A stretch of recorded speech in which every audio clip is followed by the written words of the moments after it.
У гэты дзень узгадваюцца падзеі, якія адбыліся больш за 2000 гадоў таму. Царкоўнае паданне распавядае, што Ганна і Якім далі зарок прысвяціць сваё дзіця Богу. І калі маленькай Марыі споўнілася 3 гады, бацькі прывялі дзяўчынку ў Іерусалімскі храм. Багародзіца лёгка паднялася па крутых прыступках, дзе наверсе яе ўжо чакаў першасвятар, каб благословить. Для каждого православного христианина это прежде всего праздник, который научает нас правильному христианскому воспитанию детей. Мы в первую очередь должны посвящать своих детей Богу, а затем уже думать о том, какое дать им образование, какое дать им воспитание, в каких материальных или различных условиях они должны жить. Но мы должны помнить прежде всего, что то, что мы заложим божественное, сохранит их в будущем от многих всяких зол, искушений и бед. Гэтае свято ўваходзіць у 12 галоўных у календары праваслаўнай царквы. Святары апранаюць рызы ў сініх або блакітных колерах, якія сімвалізуюць вышэйшую чысціню і безгрэшнасць Пресвятой Богородицы. С великой радостью я сюда прихожу, потому что я здесь живу на Ковалевке.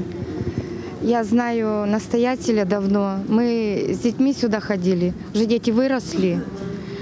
И в такой праздник, ну как же не прийти? Самое светлое чувство, потому что как она самая наша большая защитница. Вот. Такой праздник нужно всегда посещать храм. Люди без веры как-то больше склонны потеряться в этой жизни.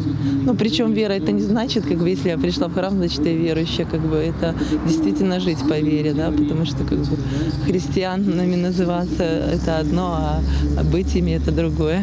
Свято ўвядзенне ў храм Пресвятой Богородицы супадае з днямі каляднага паста. Сёння ён паслабляецца. Вернікам дазваляецца ўключыць у трапезу рыбныя стравы. Пост – это время воздержания, пост – это время молитвы, пост – это время, когда каждый должен задуматься о своей собственной душе, когда каждый должен приготовить место в своем сердце для тех яселек, в которых родится Спаситель Христос.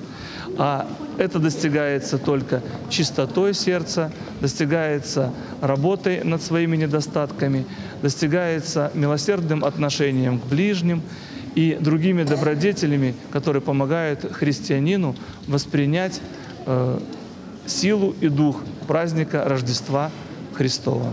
Калядны пост працягнецца до 6 студзеня і завершыцца святам Божага нараджэння. Евгения Мороз, Роман Филюсиш, телерадиокомпания «Брест».